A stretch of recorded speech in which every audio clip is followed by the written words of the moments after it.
नमस्कार. श्री स्वामी समर्थ. तुमची सविता ब्लॉग साहित्य कला लेखनमध्ये आज माणसांची सोन्याची शुद्धता 24 कॅरेट, 22 कॅरेट, 23 कॅरेट कशातून ओळखायची ह्याच्यामधला लेख घेऊन आलेले आहे.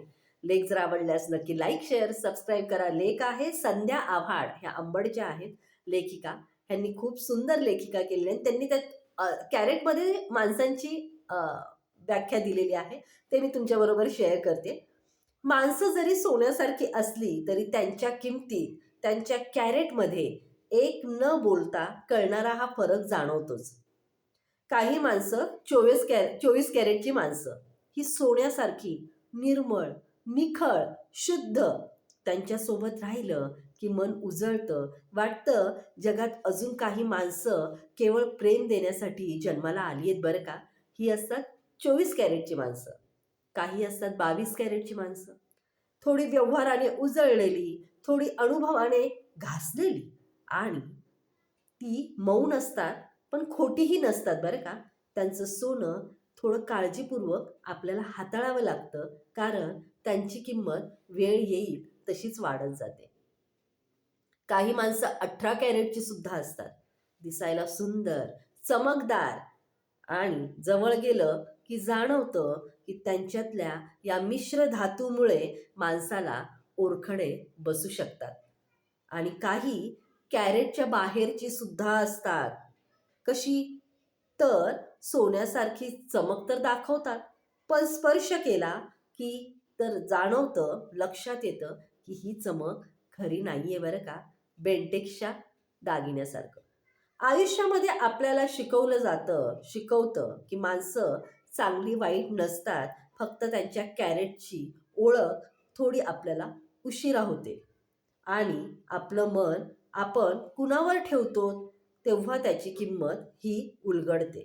पण त्यांची शुद्धता पहिल्यांदा तपासली गेली पाहिजे की ती कशी आहे. कारण शेवटी काय, सोनं किती जरी मोहक असलं तरी आपल्याजवळ राहणारं आणि आपल्याला सांभाळणारं, आपली किंमत जाणणारं शुद्ध सोनं हे फक्त काहीच माणसं जाणत असतात.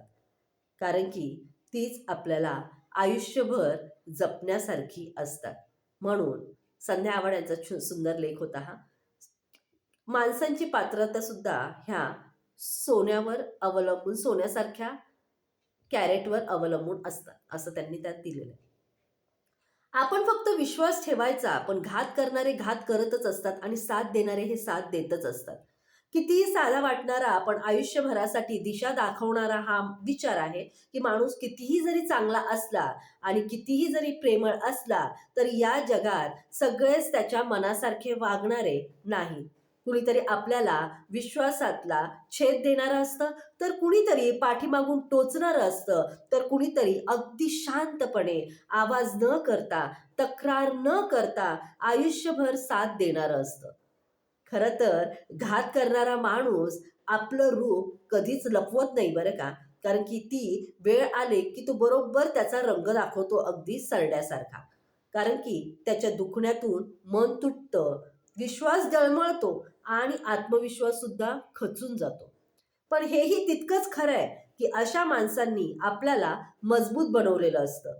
त्यांचं वागणं आपल्यावर नसतं, तर त्यांच्या स्वभावावर असतं. कारण की हे लक्षात घेतलं की आपल्या मनातली वेदना ही सुद्धा खूप हलकी होते. त्याउलट साथ देणारी माणसं देवासारखी असतात. ते कधी मोठ्या आवाजात येत नाहीत, पण त्यांची जवळी ही वादळाला सुद्धा शांतता निर्माण देऊन जाते. ते हात धरील तेव्हा मनाला बळ निर्माण होतं आणि ते सोबत उभे आहेत हे जाणवलं की अंधारातूनही प्रकाश दिसायला लागतो. आयुष्याची हीच खरी शिदोरी आहे ना. घात करणाऱ्यांकडून सावध राहण्याची आणि साथ देणाऱ्यांना मनापासून जपण्याची. बाकी आपण एवढंच करायचं की परिस्थितीवर नाही तर देवावर आणि आपल्या अंतरीच्या चांगुलपणावर विश्वास ठेवायचा. कारण की वेळ वेळ सगळ्यांचं सत्य उघड करतं.